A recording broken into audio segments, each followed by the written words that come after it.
Hello everyone! Another day, another video. But before that, don't forget to click subscribe and hit the notification bell para updated kayo sa mga susunod na vlog ko.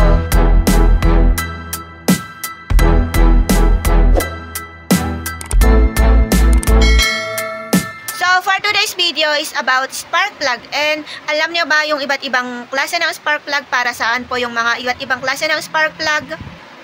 So ngayon, ang ibabahagi ko ay yung kadalasan na binebenta namin dito sa shop at yung mabenta na spark plug dito sa aming shop. Kasi meron yung iba't ibang code like DE8, C7HSA at iba pa. So ang ibabahagi ko lang is yung alam ko, and syempre yung mabili dito sa aming shop. Kasi hindi lahat ng spark plug ay meron sa aming shop. Kung ano lang yung mabenta, yun lang yung aming ini-stock dito sa shop. So, meron tayo ditong D8EA. Ayan, per box yung kinukuha kong mga D8EA. Tapos, itong C7HSA. Ito lang yung stock na meron kami. Pero, marami pa to yung available dyan na spark plug na hindi ko ipapakita dito. So, ito yung mga kadalasan na mabenta sa aming shop. Itong D8EA, tsaka itong C7HSA. Ayan, C7HSA. So, tignan natin yung pagkakaiba nila. So, ganito yung style ni D8EA. D8EA muna tayo. Ayan, payat siya na pahaba. Payat siya na pahaba. Ay, napakaganda ng quality ng NGK ni spark plug na to. Halos ito yung gusto ng mga customer namin, si NGK spark plug. So, kapag D8EA, karaniwang itong ginagamit sa Rusi 125, sa Rusi 150, sa Rusi 175, sa Motoposh 125, sa Motoposh 150, sa Skygo 125, sa Skygo 150, Motorstar 125, Motorstar 150, TMX 125, TMX 155. So, ito yung D8EA natin. Ayan, tandaan nyo yan, yung payat siya na pahaba. Tapos, dito naman tayo sa isa, itong si C7HSA. C7HSA. Ayan naman yung style niya. Medyo mababa to. Ay, medyo mababa dito niya. Kumpara dito kanina.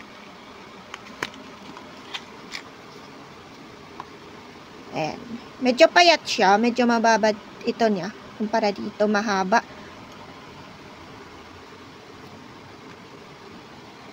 And para naman po sa mga C7HSA, karaniwang ginagamit ito sa Wave 100, Wave 110, sa XRM 110, sa Motorstar 100, 110, sa Honda Beat, sa Fury 125, sa Mio Sporty, Shogun 125, Mio E125, Krypton, Vega Force, SYM 100, Smash 110, Smash 115, Rusi 100, Rusi 110. So, ayan naman yung karaniwang ginagamit itong C7HSA. So, itong dalawa yung mabenta sa aking shop.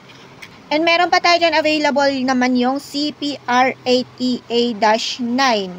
And lagay ko na lang dito yung style ni CPR8EA-9 kasi wala akong stock nito ngayon. Para naman sa mga Barako yan, Barako 175, Wave 125, Supremo, Honda Click, Raider 150, XRM 125. Yung ating CPR8EA-9. At available pa tayo dyan ibang code, yung D6HA. Yun naman yung D6HA natin, yun yung mataba. Matabang spark plug na karaniwang ginagamit kapag yung ganito is loose thread na sa motor mo. Kumbaga hindi na ganito yung dating gamit mo pero naglo-loose na siya. Kaya palitan mo ng matabang spark plug yung D6HA. Oversize yon. Halimbawa, yung gamit nyo na stock na spark plug is C7HSA. Yun yung pinapalit, yung D6HA.